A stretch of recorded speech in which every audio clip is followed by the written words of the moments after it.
start proceeding on the slides. Just want to mention too, and also for the people who are watching it on YouTube, that if you want to support any specific area of the ministry, you can just write the check to the Sioux Falls Church of Christ and then put on the bottom memo what you'd like that to go to and earmark for, or if you just want to support the ministry in general. But a lot of food, and we'll talk a little bit more about on this hour on some of those areas that touching lives, lives that are not only touched in the physical sense, but are touched for eternal sense. And I think we're going to be amazed when we all stand around the throne of God after we have passed away, and to find out how many people that just the U.S. dollars, because we were partnering with these people, how many souls are now going to be in heaven. And so we appreciate everything. So I'll turn it over to Sylvester now, and take it away. Thank you. Here is a song that we sing all the time. Come and see, the Lord is good. Come and see. Come and see, the Lord is good. Come and see. Come and see. Come and see, the Lord is good. Come and see. Come and see, the Lord is good. Come and see. Come and see, the Lord is good. Come and see. Come and see, the Lord is good. Come and see. Ẹwà wo Olúwa dára, ẹwà wo. Ẹwà wo Olúwa dára, ẹwà wo. Bịanụle Chineke dị mma, bịanụle. Bịanụle Chineke dị mma, bịanụle. Madoge Osama gbe, madoge. Madoge Osama gbe, madoge. Madoge Osama gbe, madoge. Come and see, the Lord is good. Come and see. Frequently, we go from place to place for evangelism in villages. We do not have projectors. We do not have songbooks. Some of the village people cannot even read and write and all that, but we have small songs, choruses, and chants that we sing that people can easily catch up with. And this particular one, for example, Come and See, the Lord is Good, is also translated into several other languages, which we sing along. And so whatever language you belong, you can fit in at the same time. Nigeria has more than 3,000 different tongues that they speak, and we are struggling to work around that issue all the time. So this time, I want to speak to us from the angle of what Paul said, the care for all the churches. I mentioned to you a while ago that I was converted when I was about 17 years old, and I've been a preacher, a teacher, and an influencer for good in the Church of Christ all my life. Now I'll be 63 years old. And for 45 years, this has been my work. And I've been a local preacher in my village. I've been a preacher in my county.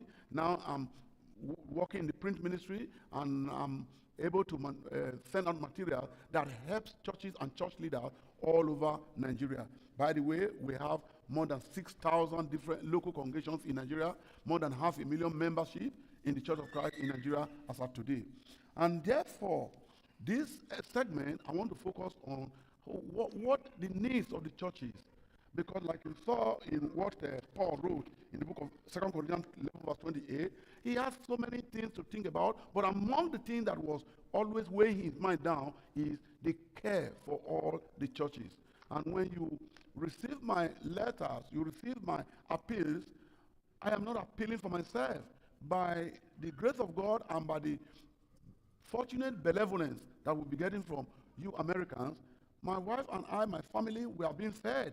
So when I ask for money for food, I'm not asking for money for food for me or for my wife or for my child or for my children. I'm burdened knowing that as I go from village to village for evangelism, you see needs, you see problems.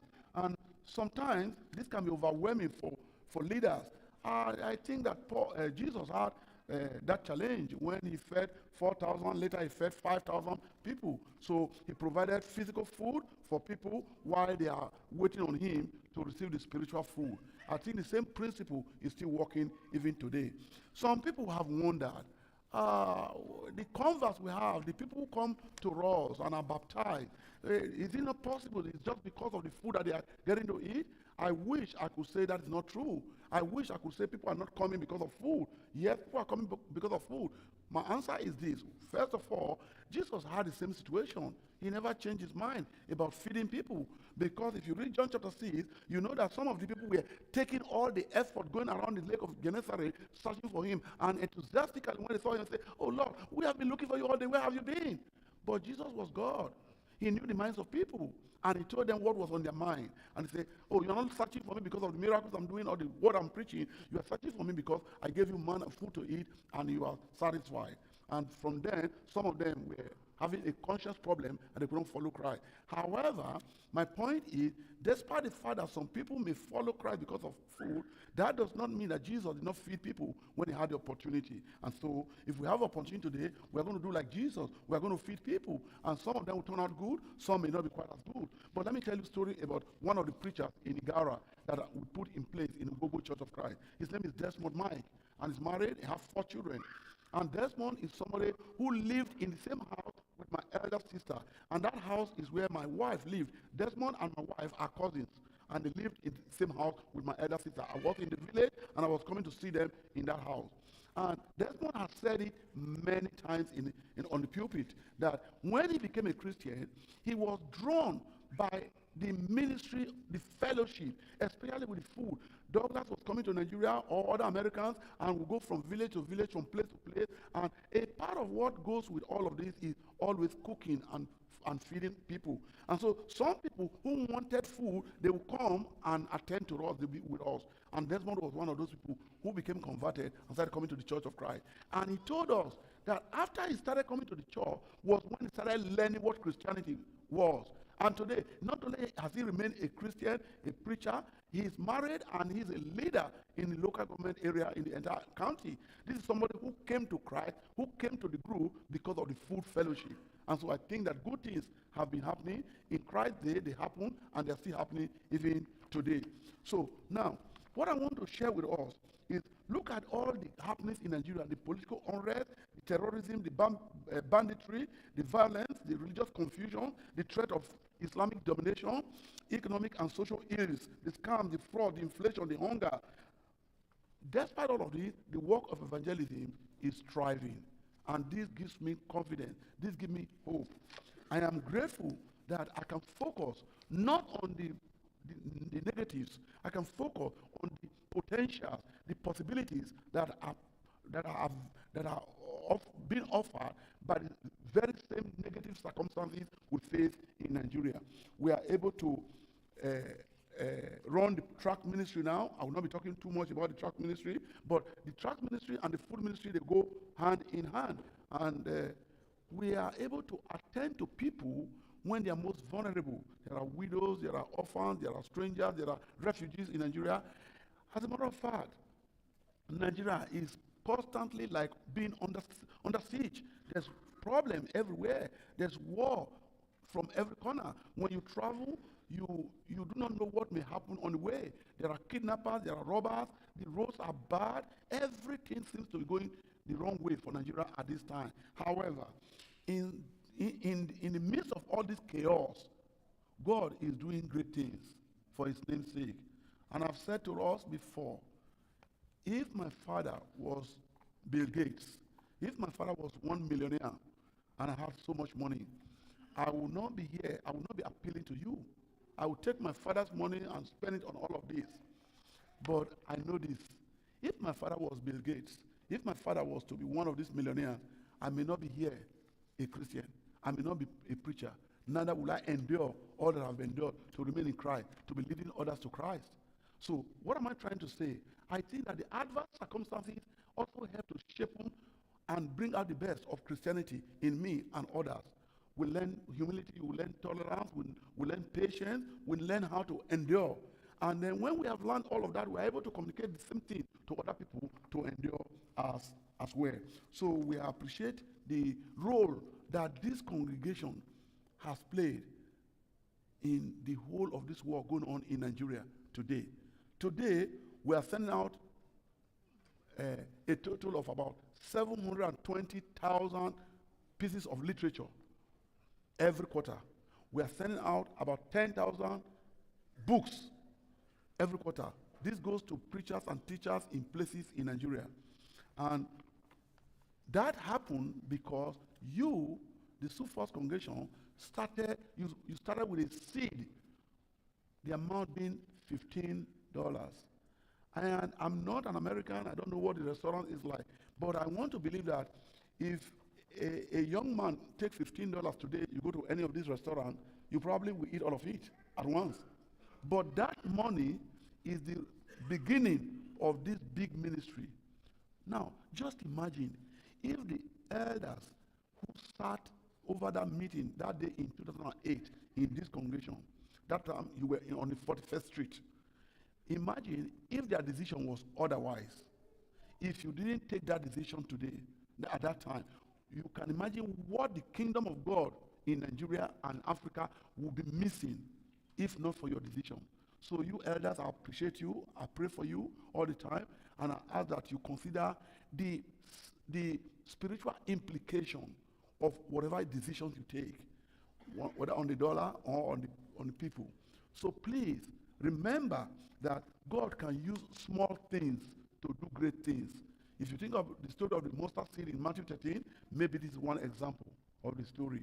So no matter what it is, no matter how little it is, your $1, if it is put in good use, the implication can be very big for the ministry of God. That's what we're experiencing today.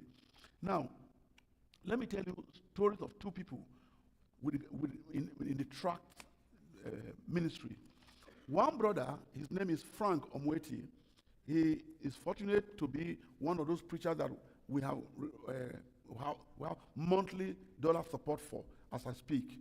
He is grateful, and he comes from the village of Ukuselsi in Onwa County, part of Edo State, the area that I work. Frank was introduced to me probably about 15 years ago, maybe in Samogina Ora. We went for a lectureship, and one of the preachers there, Michael Ojo Odio, said, Brother Sylvester, this is a young man in the faith. He's full of zeal, and these are the kind of people that you always like to work with. And exactly, he has been that way.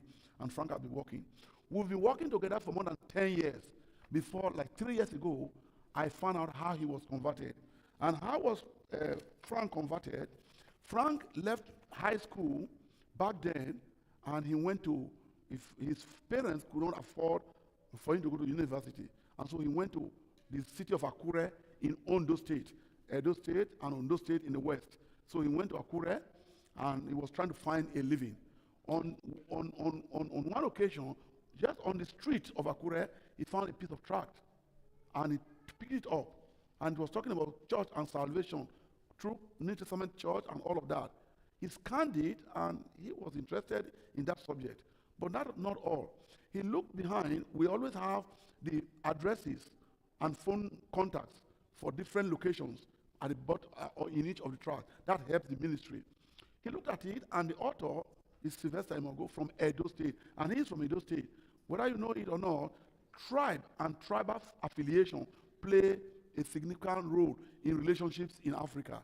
That is good sometimes, but many times it's bad, because that's a factor in the crisis that we have all the time. Anyway, this guy saw the tract, and he saw the subject is interesting, and the author and the source of it is from his own place. So he took the tract home. Mark you, nobody gave it to him. He picked it from the street on the ground, and he studied it, and he was convinced that what he said here is the truth. He read his Bible, and he started to look for the Church of Christ in Akure, and he took his phone and called the number, and they said, hey, the Church of Christ is on number 15, 2 Street in Ayedu quarters in Akure. Come worship. And he went there. I and Douglas Wheeler in Oklahoma have been in that church in Akure several times, so we know the place and we know the preacher. The preacher is now deceased. By the way, he was born in Ghana. The preacher is a Nigerian, but he was born in Ghana. His name is A.D. Bamiduro. Now, he was baptized and became a member of the church, became an active, zealous worker in the church in Akure in Ondo State. So until about 10, 15 years ago when I knew him, when he came back to Edo State, and I was introduced to him. And we've been working together as co-worker for more than 10 years before I heard this story. He said, Sylvester, are you aware that it is your tract I read on the street in Akure that made me to become a Christian? I didn't know that. And we've been working together for 10 years. Stories like this abound in Nigeria. One more before I continue. There's a brother in Agbo in Delta State. Delta State and Edo State used to be one state until about 1990 when they split it into Delta and Edo. It used to be one state called Bende State. And now Agbo is on the side of Delta State. And the headquarters for Delta State is Asaba, close to the River Niger in the east of Nigeria. And this brother, Austin Agoro, Austin is a big man in government, in the civil service. And he's from Agbo, but he was working in the headquarters in Asaba. And he got to the office one day, and he picked up a piece of paper from the floor in his adjoining office to his main office. And he was offended. He was angry. I've told the secretaries not to put trash on the floor. How can you let this be on the floor? He picked the paper up, and he wanted to put it in waste basket. On his second thought, he said, let me see what is there. And this tract is talking about the church, the New Testament church. And he was wondering, what is this about? Okay, so rather than discard it, he straightened the tract out and took it into his office. But do you know how the tract got there? They had used it to sell peanuts. Nigerian food vendors, they sell food along the road, and sometimes they roast peanuts, and then they need something to pack it to sell to customers. They have a measure, and then they measure it. But most people use newspapers, old newspapers. They buy them and use them. But sometimes you cannot even afford to buy old newspapers, so whatever paper you can get, you use it to sell your food, just to make money, to make a living. And so whatever the ignorance of this person is, we don't know, but he took a piece of tract that has message of salvation, and he sold granules, peanuts from it to somebody. And this lady has eaten the granule and just let the paper fall on the ground inside the office. God works in wonderful ways. I have told people, anytime there is a eunuch of Ethiopia who is looking for salvation, who is searching for God, God will always make available a Philip to make him see the way to reach God. And so this big man from the office picked up the paper. He wanted to throw it away in the trash bin, but he looked at it and said, no. He has been someone who was searching for truth. He has looked at churches around and confusion in our society of Nigeria and was wondering, where do I fall into in terms of Christian religion? And then he saw this tract, he read it, and he was impressed that this material is saying what he has been yearning for in his heart. But the question now is, where is the Church of Christ? Where is this Church of Christ? Remember, this happened in Agbo, and in Asaba, the headquarters of the state, and he's from Agbo. So he made a photocopy of this tract. He put one copy in his office, put one copy in his car, and drove home the weekend to his Agbo. In his hometown of city of Agbo, he took his car and drove around, and he found the Church of Christ in Upper Odozi, right in Agbo. On Sunday, he went there very early. He sat down and had worship. He observed what they did. He read the material again and again. He read the Bible scriptures. So during the announcement, he said, I have a question. He brought out a piece of paper and said, is this the Church of Christ that wrote this material? And they said, yes, that's the Church of Christ. He said, okay, I found what I'm looking for. He didn't say anything more than that. He went home. The next Sunday, he brought his wife, he brought his children, they are baptized. Today, Augustine is a big man. He was a big man in the civil service of Nigeria. Now he's a big man in the Church of Christ in Nigeria. Because somebody sold peanuts with a piece of tract and discarded it. So I could tell you stories and stories and stories of the efficacy of this ministry. Now, like I told you, when you read the Bible, you know that characteristically, it is not the richest of people that the gospel calls. It's not the most educated that the gospel of Christ calls. Just look at the Bible, Old and the New Testament. People who are inadequate, people who are vulnerable, people who have shortcomings, people who have difficulties, people in difficult circumstances, frequently are the first to be in God's calling and in God's kingdom. And when you have this at the back of your mind and look at the scenario in Nigeria today, the political scenario, the economic scenario, with all the poverty, the hardships, the killings, the violence that is going on, all of that is making poverty worse. And therefore, when you go to an average congregation, especially in the rural areas, even now in the cities, What you see are people who are hungry, who are in difficult situations here and there. I deal with preachers and church leaders. I motivate them and send them out. We organize ourselves into a team to go walk here and there. But I'm also conscious of the fact that some of these preachers, they have wives, they have children, but there's no food. There's no source of income. Sometimes a wife is sick. Sometimes a child is sick. How about school fees? Whatever the needs of these people, then we have widows. There are plenty of widows in Nigeria. One brother had asked me, how come that you have so many widows in Nigeria? And the answer is simple. One of them is all of these wars, all these problems affect more men than women. For example, men go out to farm, they get killed in the farm. There's tribal war, they get killed. So frequently you have all this happening, increasing the number of widows. And when there are widows, then you also have orphans. The treatment of widows in our culture is shameful. I will not go into that. That's a factor in my going to the widows ministry to help. But now, there are people who are not widows, they are not orphans, but they are even in need. So anywhere I go, you go preach to people, but now you see their physical needs. What did the preacher in James, who preaches practical religion, he said, when you see your brother in need, and you tell him, oh, hello, you'll be fine, and then you do not do anything to touch his need, what kind of religion is that? So I find myself in difficulty. I don't have the money. I cannot feed 2 extra people on my own. Neither can I feed 10. I cannot feed 100. I cannot feed 1,000. So I find myself in a situation where I'm constantly in difficulty, in worry. How do I help these people? I've told David, and on average, I get 2, 3, 4, sometimes 10 calls every day or messages of people who have challenges, who have problems, who have needs. Brother Sylvester, how can I overcome this? Brother Sylvester, we have this problem. Can you help? And all of that. So that is what puts me in a position to cry out to you all the time, from time to time, from time to time. The preachers we work with, apart from food needs, apart from family needs and their sustenance, they also need to be equipped. Transportation is a huge problem in Nigeria. We have appealed for motorcycles. We have appealed for means of transportation. When the preacher has a motorcycle, we also need fuel. Fuel is expensive right now in our country. Very, very expensive. The government that is currently in position has removed subsidies from fuel, and we are paying so much for 1 liter of fuel. And that is a challenge to people. So all of these are the challenges that weigh me down. And so sometimes I find myself like in the shoes of Paul. I'm weighed down by the cares of all the people. And I'm here to solicit for further cooperation from you in partnership in all of these ministries. The widows ministry is divided into 2.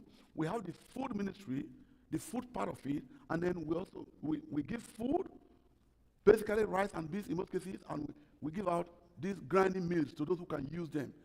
This grinding meal is currently costing for $800.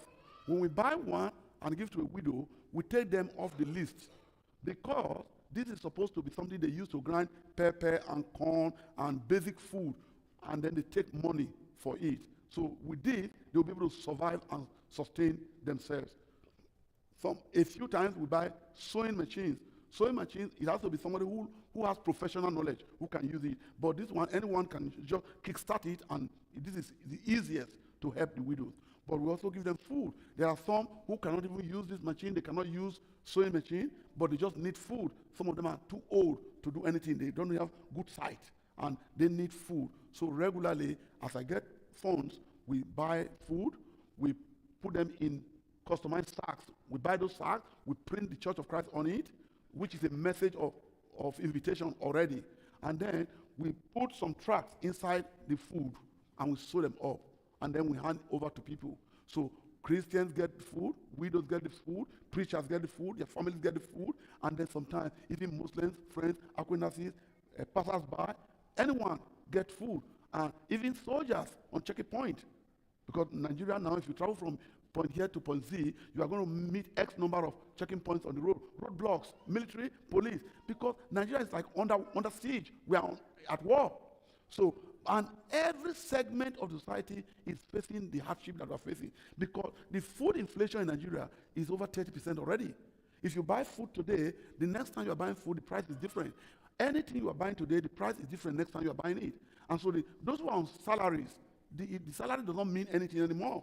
Before they pay house rent, before they take care of school children, everything is gone. So most people who are even workers, who are income earners, are paupers now. They are beggars. So not to think of people who have no income at all, some who didn't go to school, some in the villages. In the only days when life was better for Nigerians, when life is difficult in the city, you retire to the village, run to your village. In the village, you can just go without training, without anything. You can work on the farm, you do gardening, and then you raise crops to eat. Now that has become difficult. The Fulani herdsmen, which is another a worse terrorist group than the Boko Haram, the Boko Haram operates in the cities and in groups, in churches and mosques and government offices. They set bombs and kill people. But the Fulani herdsmen are worse. They are terrible, dastardly wicked. They go to the forest and the villages and they lay siege on people's farms. So you are a local farmer, you cannot hardly easily go into your farm to go and walk and get food to eat because of fear of the herdsmen. Do you know that just to baptize people, before we got the church building recently, just to baptize people, every time we hold our hat in our hands when we go to the river in the bush to baptize people on a Sunday. But thanks be to God, we had the funds and we built up the church building within the past year. And in March, we moved into the church building, and then we have the baptistry, we have the water well, the borehole. That is wonderful relief. As I have been here 2 times already each Sunday, I've not heard today, we have Christians, preachers, church leaders from other congregations who bring their converts to the baptistry in our church building to baptize, because there's no one else. So when you invest money in these programs, whether the food ministry or the word ministry, the print ministry, through all, this is a blessing to thousands and thousands and thousands in a multiplying circle in Nigeria, and now going beyond Nigeria to a few African countries. So I want to assure you, and assure all of you, that God is behind this work. I have faced persecution. There have been attempts to kill me. My wife and I have spent some time in jail. We didn't commit any offense. As a matter of fact, the nature of corruption in Nigeria is so bad that many people who should be in jail are free, and many people who are innocent are in jail. What form of injustice can be worse than that? That's what we face. But we do know that God's power is above and is bigger than any power on earth. And at some point, when God chooses so, He's going to uproot the wickedness and the powers that men think they have and subdue them. God is going to overcome all of this. But while that is going on, we need prayers from you for protection as we go about our businesses every day to serve Christ, serve the church, and serve the people. We are serving the community. Right now, the EBNF community where we are with the GOPM and the new congregation, our reputation is growing, and that is good. It's growing because they can see the love of Christ in us, through us, in the things that we are doing. And so many times, we have even Muslims who speak nicely of the Church of Christ. The day we opened the church building, I can count several Muslims who came to church. That never would have happened if not for the great reputation. But again, let me quickly mention that the Muslims in the South are not as radical as the Muslims we have in the North. The core Northern Muslims, they will not come to church. They will not. The mention of the name Jesus is anathema to them. Some parents have disowned their children. Some have killed their children who converted to Islam. But here we are. My wife came from a Muslim home. Her parents, the mother is now late, but the father is a Muslim man, and the siblings are Muslims. And we've been married for 29 years. And in the course of time, they've observed our life, not just because we are preaching Bible, but they see our standard of morality. They see the forgiveness we practice. My wife's sister have noted that it does not happen in Islam. Now, they are seeing the love in the benevolence and how we care for people without discrimination. As we speak, not less than 8 people from my wife's family are already members of the church baptized. Sisters, cousins, sisters' children, they are all in the Church of Christ. And we are hoping that in time, more and more will be in the Church of Christ. All of these successes, all of this progress that we are making is only possible because we have the wherewithal to make it happen. And we are not the one who have the wherewithal. God has placed you in this position to be of help to these ministries. And I want to assure you that we are doing our best with the dollars that you send, with the money, the funds that you send from quarter to quarter, to see that all of this is utilized in the most effective way for the ministry. I've told David, every day I think missions. If I wake, I'm thinking mission. I have a passion to improve and expand the Church of Christ in Nigeria. And God has been with me in all of that. I do what I do out of gratitude, because I ask myself, how could I have been here without God? I come from a family, I come from a community that is very little recognized. Tribe plays a major role in our culture, and my tribe is nowhere. But here I am in this ministry, and because of that, I've made my promise to God, whether rain or shine, where I'm going to be on my toes, trying to do what is right for the church in Nigeria. I've written more than 300 booklets and tracts that have been produced into more than 10 million. I've written more than 30 solid books for evangelism and other areas of edification that are being used throughout Nigeria. I am grateful to God that no one has come out to say, Sylvester, you are doctrinally wrong on this. I have tried to maintain the doctrinal purity of the Church of Christ. As a matter of fact, a part of the service that the book ministry is doing for the church in Nigeria today is preserving the spiritual nature of the church and kingdom in Nigeria. Because yesterday I spoke to some sisters here, and they asked me questions that led to us talking about the influx of Pentecostal ideas from the U.S. to Nigeria. For many years, Oral Robert from Tulsa, Oklahoma, Kenneth Hagin, and several other names from America, they have infiltrated many Pentecostal ideas to Africa. What the Africans do, what we do in our country, we take this from the white man and we blow it out of proportion. So if you think that Pentecostals are doing some stuff here that are on Christian, on biblical, what is going on in Nigeria is far, far worse. What is going on in Africa is terribly worse. And so now, those become threats, distractions to the true gospel that we are preaching in the Church of Christ. And so a part of what we do is to have our eyes peeled to know this is their practices that affect the church or affect the potential convert that we make, and then we prepare to teach and I write materials for preachers to help them, evaluate and reevaluate our stand in the New Testament, and then to defend the gospel of Christ. That is the part of the duty that I do. So the tracts ministry, apart from it is the gospel, is the will for evangelism in Nigeria going on to other African countries, it's also the vehicle that God is using to preserve the doctrinal stance of the Church of Christ in Nigeria.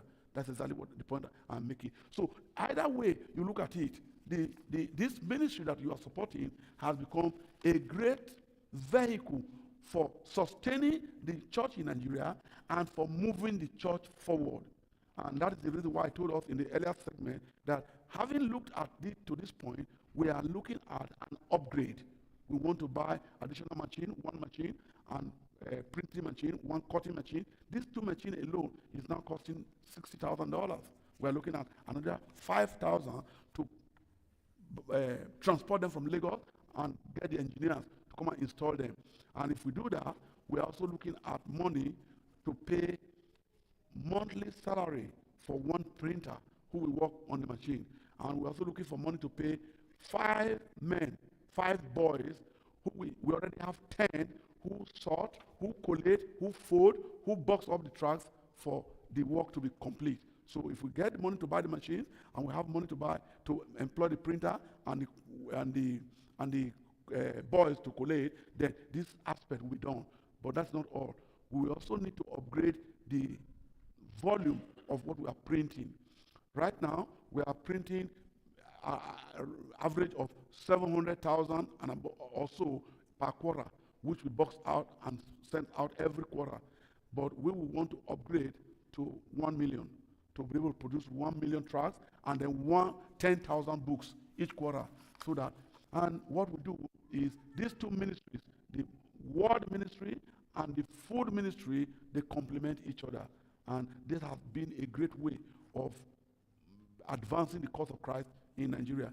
I want to guarantee you that there's nowhere in Nigeria you enter today of all the 6,000 local congregations where you don't find a piece of tracts that your dollar has supported. There's nowhere in Nigeria. And beyond now, we've sent tracts to Ghana, we've sent tracts to, I've talked about Cameroon, South Africa, Swaziland. By the way, in Swaziland, Dr. Whitaker was a doctor, a medical doctor, who lived in Nigeria and worked for almost 40 years. We were partners in evangelism. He loved my work, and we were working together. But because of the crisis, he was kidnapped at one time. So the supporting congregation here in America took him to Swaziland. He started a clinic there, and he's running a clinic. But he was used to me, and he has been. I mail material to him from time to time that he uses in his office and his clinic. I've even written a tract for him in his work, the Greater Doctor, because Dr. Whitaker is a role model, a great preacher. He loves the Lord and his church. And he's somebody who loves the work I've been doing in Nigeria. From where he was in the eastern Nigeria, when he was in Nigeria, every year he would travel during his leave. He would spend a week or 2 weeks with me, and I would take him to villages on what we call medical missions. He will be taking care of people's health while I will assemble evangelists and we'll be preaching at the same time. So we'll make announcements and ask people who have whatever health challenges to come. And Dr. Whitaker was a great guy who was doing that. So 2019, he invited my wife and I, and we went to spend 1 month with him in Swaziland. All over the bulletin board, his office, everywhere is filled with tracts that we are written, and all of this is being supported by your dollars. We appreciate that. And in addition, we regularly buy Bibles and reading glasses. This is a complement of the ministry that we are doing. We buy Bibles, we buy reading glasses, and we give them out to people to help them read. We look for support for churches to buy land, sometimes help them to build church buildings. Look at the one we just built recently. That has become a great thing for the church in our area. And so anyone who passes by, it happens to be by the roadside, the sign, the building alone is an advertisement. So people come into the building, not even when they were not invited. Oh, the Church of Christ, this is wonderful. Let me see what's going there. And then they come and hear preaching, and then conversion takes place. So we appreciate all of you for partnering with us.